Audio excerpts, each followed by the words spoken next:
looking back, I can definitely say like disasters have always shaped my life, which is a weird thing to say, but it's true because I mean, I grew up in Syria and I grew up in a bubble essentially where I mean I had my community from school and I had my family. That was about it.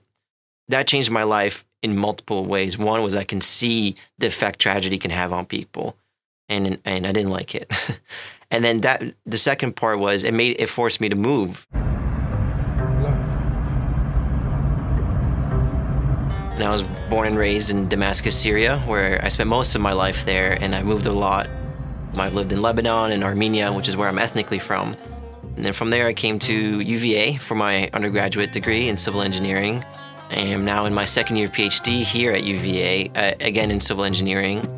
Just before I came to the US, when I was living in Armenia with my family still lives there, I took a trip across Armenia and with my dad, and we stopped in Gyumri, which is supposedly the second largest city in Armenia. I knew there was an earthquake there 30 plus years ago now, but it had been 30 plus years, so you would think everything would be back to normal by now, and it wasn't. It looked like the earthquake had just happened yesterday. Like there was rubble everywhere. People were just wandering the streets with nowhere to go because there weren't any jobs.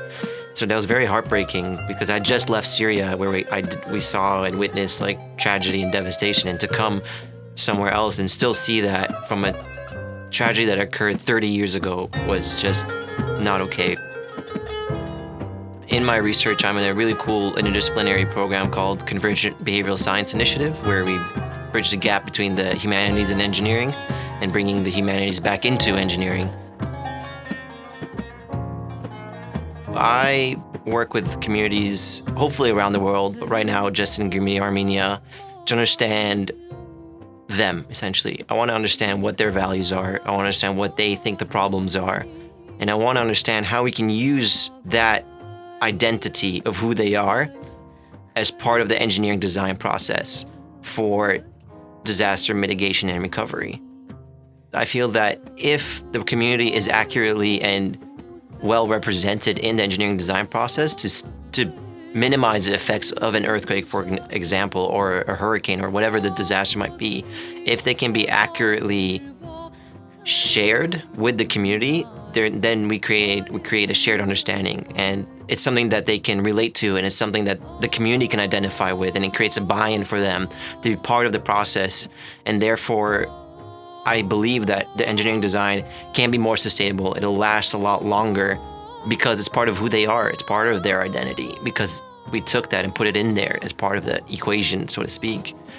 And so that's what I do now, is trying to understand people and using that for engineering, essentially. I started a project called the Tuff Armenian Project, Tuff being Tuff, because that's this type of stone they use for construction in Armenia, and I thought it'd be a cool play on words. In that project, I brought together a team of architects, systems engineers, civil engineers, global development studies. So it's a very interdisciplinary group. And together we've been working with a community in Gyumri, Armenia that's been living in these, quote, like temporary shelters since the earthquake. So 30 plus years they've been living in these temporary shelters, which are essentially just shipping containers with holes cut out for windows and doors. So we've been working with them, doing interviews and focus groups, and a really cool activity called the Photo Voice activity, where we give the families disposable cameras for about a week or so and give them really vague instructions to take pictures on what they see as valuable in their community, and something that is negative. And it doesn't necessarily have to be an object. It can be anything they want to be. And the pictures we got were phenomenal because, I mean, how much can you really learn about a family in just like an hour and a half interview? And so these pictures provided a greater understanding of where they're coming from, what they want us to see.